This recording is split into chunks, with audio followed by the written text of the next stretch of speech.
ये हमारा एम लक्ष्मीकांत का सेशन नंबर 3 है। इस सेशन में हम ऐतिहासिक पृष्ठभूमि नामक चैप्टर का विस्तार से हम अध्ययन कर रहे हैं और इस चैप्टर का ये लेक्चर नंबर 3 है। इसमें हम जानेंगे कि भारत स्वतंत्रता अधिनियम की कौन कौन सी विशेषताएं हैं, भारत स्वतंत्रता अधिनियम भारत में स्वतंत्रता कैसे प्राप्त की। हम ऐतिहासिक नामक पृष्ठभूमि में हमने लगभग 2 लेक्चर लिए हैं। इन दोनों लेक्चर्स में हमने ब्रिटिश के अधीन शासन और ताज के अधीन शासन नामक दोनों पढ़ लिए हैं। स्टूडेंट्स, आज हम भारत स्वतंत्रता अधिनियम 1947 के कुछ प्रावधानों को देखेंगे। तो स्टूडेंट चलिए हम अपने चैप्टर की तरफ चलते हैं। हम जानेंगे कि इसमें कौन कौन से प्रावधान किए गए हैं। जो इसमें पहला प्रावधान किया गया है उसमें है 20 फरवरी 1947 को प्रधानमंत्री, जो ब्रिटिश प्रधानमंत्री थे, जो भारत के जो ब्रिटिश प्रधानमंत्री थे उनका नाम था क्लीमेंट एटली। जो क्लीमेंट एटली ने घोषणा की कि 30 जून 1947 को भारत में ब्रिटिश शासन समाप्त हो जाएगा। जब भारत में 20 फरवरी 1947 को जो हमारे भारत के जो ब्रिटिश प्रधानमंत्री थे उन्होंने घोषणा की कि 30 जून 1947 को भारत में ब्रिटिश शासन समाप्त हो जाएगा। इसके बाद सत्ता उत्तरदायी भारतीयों के हाथों में चली जाएगी। मतलब कि इसके बाद में हम अपने शासन को भारतीयों के हाथ में सौंप देंगे और हम यहाँ से चले जाएंगे।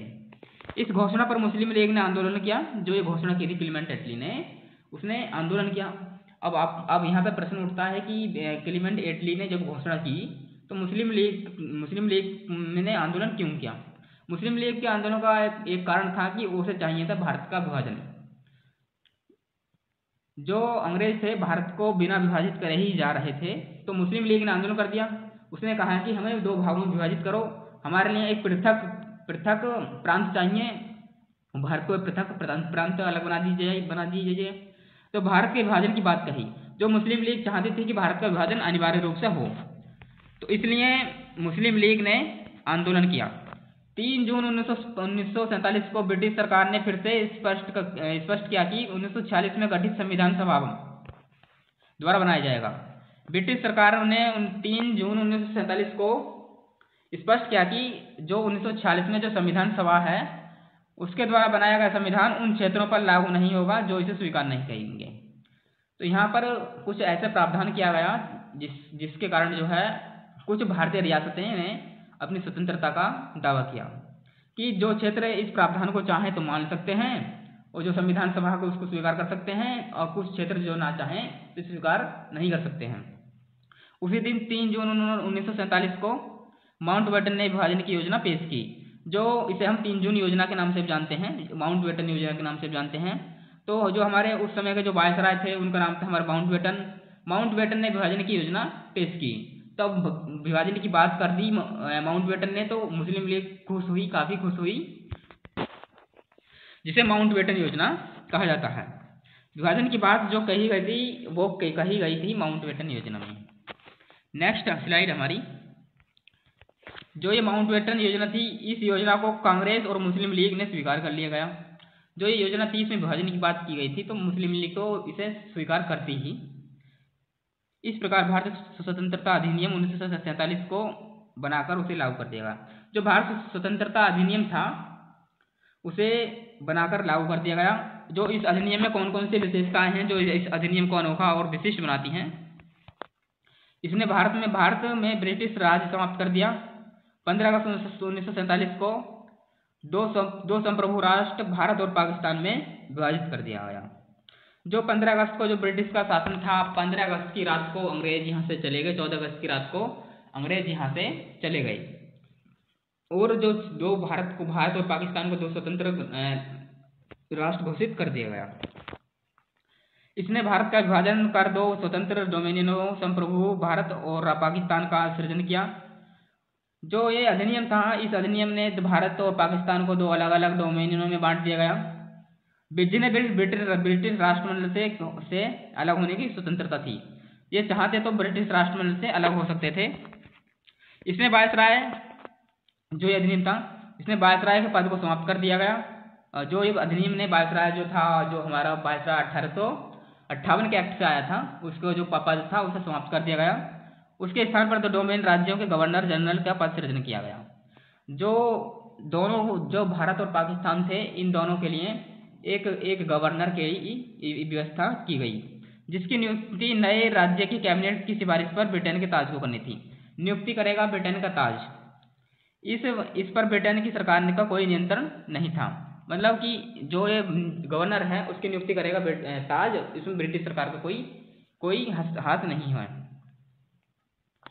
नेक्स्ट प्रावधान है हमारा, इन दोनों डोमिनियन राज्यों में संविधान सभाओं को अपने आदेशों का संविधान बनाने और बनाने के लिए और किसी भी संविधान को अपनाने की शक्ति थी। जो ये दोनों डोमिनियन थे, जो भारत और पाकिस्तान बने थे, इनको जो संविधान सभा को इतनी शक्ति दी गई कि वो चाहे तो किसी दूसरे अन्य देश के संविधान को अपना सकती हैं और ना चाहे तो किसी दूसरे देश के संविधान को नहीं अपना सकती। ठीक है, और इनको बहुत शक्ति दे दी संविधान सभा को। जैसे कि भारत के संविधान में मूल अधिकार और आपातकालीन प्रावधान लिए गए हैं, जो भारत में कुछ देशों से बहुत सारे प्रावधान लिए गए हैं। संविधान सभा को यह शक्ति थी कि वे किसी ब्रिटिश कानून को समाप्त करने के लिए कोई भी कानून बना सकती हैं। यहाँ तक कि स्वतंत्रता अधिनियम 1935 को भी निरस्त कर सकती हैं। जो संविधान सभा थी वो संप्रभु संविधान सभा थी। संविधान सभा को इतनी ज़्यादा शक्ति दी कि वे चाहे तो किसी देश के कानून को अपना लें, चाहे तो भारत स्वतंत्रता अधिनियम को समाप्त कर सकती हैं। ब्रिटिश के किसी भी कानून को समाप्त करने की शक्ति थी संविधान सभाओं के पास। संविधान सभा इन दोनों डोमिनियन राज्यों की संविधान सभाओं को यह शक्ति प्रदान की गई कि वे नए संविधान का निर्माण एवं क्रियान्वित होने तक अपने संबंधित क्षेत्रों के लिए विधान सभा बना सकती हैं। जो ये संविधान सभा थी, जैसे कि भारत में 1947 तक भारत को अंग्रेज छोड़ कर चले गए, तब भारत में कोई जो विधानसभा नहीं थी। 1952 तक जो संविधान सभा थी, इसी ने हमारी संसद की तरह कार्य किया। 1952 तक, जब तक भारत में चुनाव हुए, जब तक नई संसद नहीं आई, तब तक 1946 से 1952 तक जो भारत की संविधान सभा थी, उसने इसका कार्य किया। इसमें 2 प्रकार से काम होता था। एक कार्यकारी परिषद के तौर पर, जब कार्यकारी परिषद होती तो उसके अध्यक्ष होते हमारे डॉक्टर राजेंद्र प्रसाद, और जब ये विधायी तौर पर होती तो इसके अध्यक्ष होते JB मावलंकर। तो 15 अगस्त 1947 के बाद ब्रिटिश संसद में पारित हुआ कोई भी अधिनियम दोनों डोमिनियन पर तब तक लागू नहीं होगा जब तक दोनों डोमिनियन इस कानून को मानने से के लिए कानून नहीं बना लेंगे। मतलब कोई भी कानून जब तक लागू नहीं होगा जब तक दोनों डोमिनियन इसे स्वीकार नहीं कर लेते हैं। नेक्स्ट प्रावधान है, इस कानून में ब्रिटेन में ब्रिटिश सचिव का पद समाप्त कर दिया गया। जो 1858 के एक्ट के द्वारा जो ब्रिटिश सचिव का पद बना था उसे समाप्त कर दिया गया, और जो सचिव की जो परिषद थी उसको 1835 के अधिनियम द्वारा समाप्त कर दिया गया। इसकी समझ सकते हैं राष्ट्रमंडल के स्थानांतरित कर दी गई। नेक्स्ट प्रावधान है, इसने 15 अगस्त 1947 को भारतीय ब्रिटिश रियासतों पर संप्रभुता की समाप्ति की घोषणा कर दी। जो भारतीय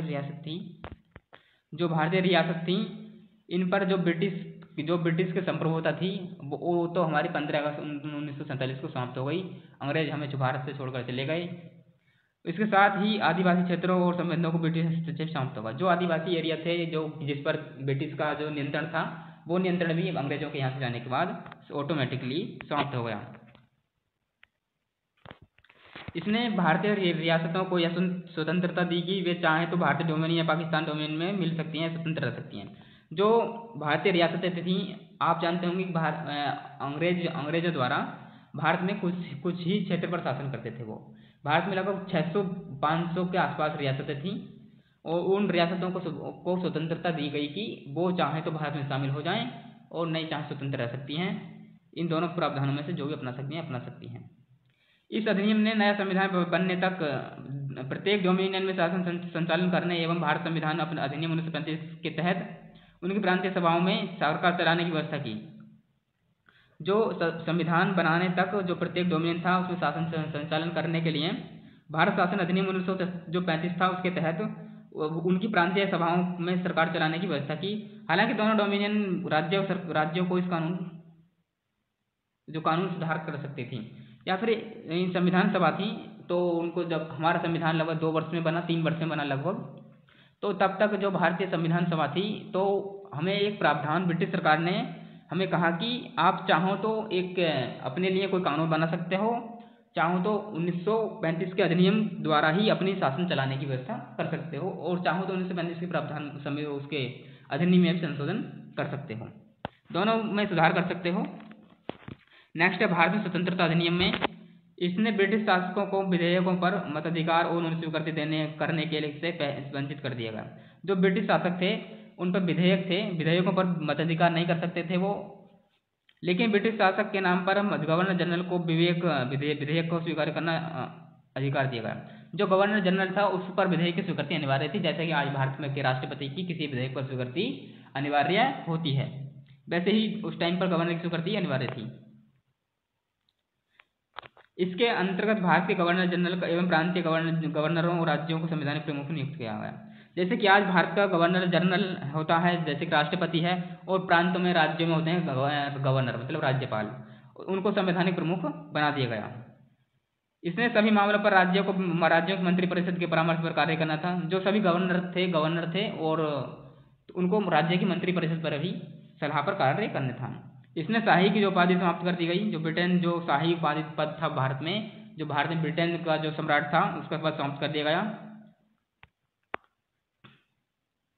इसने भारत के राज्य सचिव द्वारा सिविल सेवाओं की भर्ती नियुक्ति करने के पदों का आरक्षण करने की प्रणाली समाप्त कर दी गया।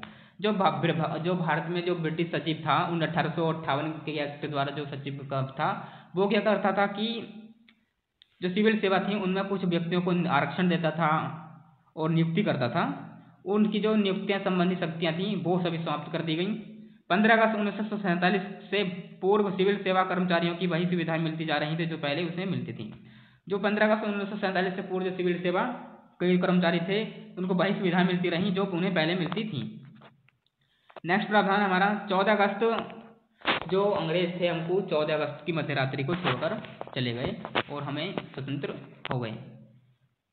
15 अगस्त की मध्यरात्रि को भारत में ब्रिटिश शासन का अंत हो गया। जो भारत में जो 200 वर्षों से अधिक जो ब्रिटिश शासन चला रहा था उसका 1947 की और 15 अगस्त जो था उसकी मध्यरात्रि को अंग्रेज यहाँ से छोड़कर चले गए और समस्त शक्तियाँ दो नए स्वतंत्र डोमिनियन और भारत के पाकिस्तान में शांति कर दी गई। जो ब्रिटिश शासन की जो पूरी शक्तियाँ थी भारत में और पाकिस्तान में बांट दी गई। लॉर्ड माउंटबेटन नए डोमिनियन भारत के प्रथम गवर्नर जनरल बने। स्वतंत्र भारत के प्रथम गवर्नर जनरल लॉर्ड माउंटबेटन बने। उन्होंने जवाहरलाल नेहरू को भारत के पहले प्रधानमंत्री के रूप में शपथ दिलाई। जो गवर्नर जनरल माउंटबेटन थे उन्होंने पहले स्वतंत्र प्रधानमंत्री के रूप में जवाहरलाल नेहरू को शपथ दिलाई थी। 1946 में बनी संविधान सभा को स्वतंत्र भारतीय डोमिनियन संसद के रूप में स्वीकार कर लिया गया।